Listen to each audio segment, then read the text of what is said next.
माझे पैसे 2 महिन्याचे आलेले नाहीये, मला 1 रुपया भेटलेला नाहीये, मी काका करते आहे। तर नमस्कार, मुख्यमंत्री लाडकी बहीण योजनेबद्दल एक महत्त्वाची अपडेट समोर येते। याआधी आपण माहिती पाहिली असणार आहे की ज्या महिलांचे पैसे न बंद झालेले अशा महिलांना आपले कागदपत्र घेऊन, म्हणजे जसं की आधार कार्ड असेल, राशन कार्ड आणि आपल्या बँकेचं पासबुक घेऊन आपल्या जिल्ह्याच्या ठिकाणी महिला व बालविकास कार्यालय जे असते तिथे जायचं आहे आणि आपल्याला एक विनंती अर्ज सादर करायचा आहे पैसे पुन्हा सुरू होण्यासाठी। ही माहिती आपल्याला मिळालेली होती असंच सोशल मीडियाच्या आधारे किंवा जे काही न्यूज चॅनल आहेत, चांगले न्यूज चॅनल आहेत, त्यांच्या माध्यमातून ही माहिती देण्यात आलेली होती किंवा जे ई पेपर असतात त्यामध्ये सुद्धा ही माहिती देण्यात आलेली होती आणि आपण सुद्धा तीच माहिती व्हिडिओच्या माध्यमातून दिली।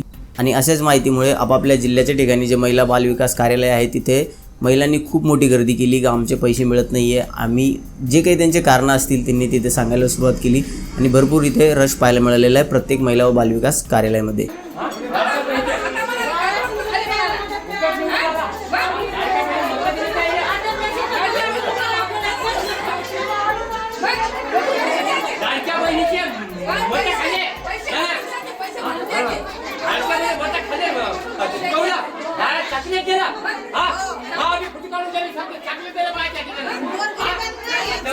माझे पैसे 2 महिन्याचे आलेले नाहीये, मला 1 रुपया भेटलेला नाहीये, मी काका करते आहे, पण माझे पैसे आम्हाला भेटलेले। आमच्या मुलीचा ॲक्सिडेंट झालेला आहे, तिचा अंगठा नाही, तिला गुडघ्याला पैसे भेटत नाही। आम्हाला पैशाची आवश्यक पाहिजे आहे, आम्हाला पैशाची आवश्यक पाहिजे आहे। आणि यामुळेच आता महिला व बालविकास विभागाकडून एक स्पष्टीकरण देण्यात आलेलं आहे।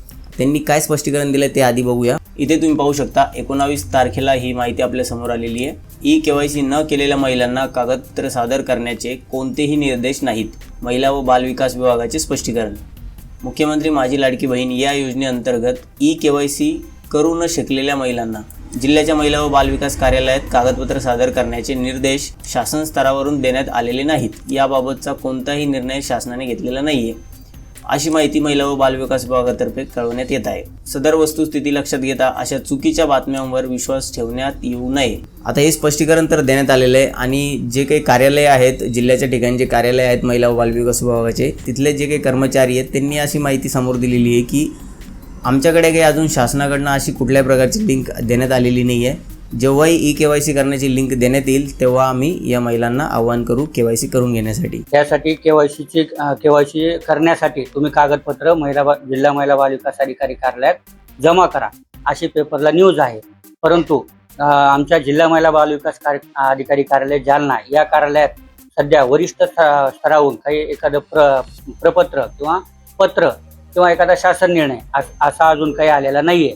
1-2-4 दिवसात किंवा काही शासन जोपर्यंत लिंक काढत नाही, शासनाने ज्यावेळेस लिंक देईल लाडक्या बहिणी ज्यांनी केवायसी केलेली नाहीये त्यांच्यासाठी लिंक ज्यावेळेस येईल त्यावेळेस तुम्ही करून घ्या।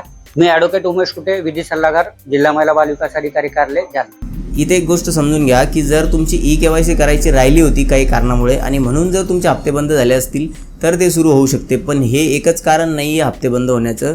यामध्ये बरेचसे कारणं आहेत, जसं की एकाच कुटुंबामधून अनेक महिला लाभ घेत असणारे किंवा काही महिला अजून कुठल्या योजनेचा लाभ घेत असणारे, तर असे बरेचसे निकष होते या योजनेचा लाभ घेण्यासाठी।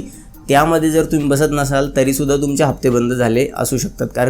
पण इथे अजून अशासुद्धा महिला आहेत ज्यांनी केवायसी सुद्धा केली होती तरीसुद्धा त्यांचे हप्ते बंद झाले। आणि केवायसी करण्याचा उद्देश हाच होता की काही महिला अशा होत्या ज्या या योजनेमधून लाभ घेत होत्या परंतु त्यांना ह्या योजनेचा लाभ मिळायला नाही पाहिजे, जसे की त्या बाकी सर्व ज्या काही अटी शर्ती आहेत त्या पूर्ण करत नाही, परंतु त्यांचा लाभ सुरूच होता आणि म्हणून ही केवायसी करण्याची प्रक्रिया काढण्यात आलेली आहे आणि ही पुन्हा होणार आहे। प्रत्येक वर्षी ही केवायसीची प्रक्रिया होणार आहे। आता सध्या तरी एवढी माहिती आहे की तुम्ही महिला व बालविकास विभागामध्ये जाऊन आपल्या जिल्ह्याच्या ठिकाणी हे चेक करू शकता की तुमचे हप्ते बंद होण्याचं कारण काय आहे।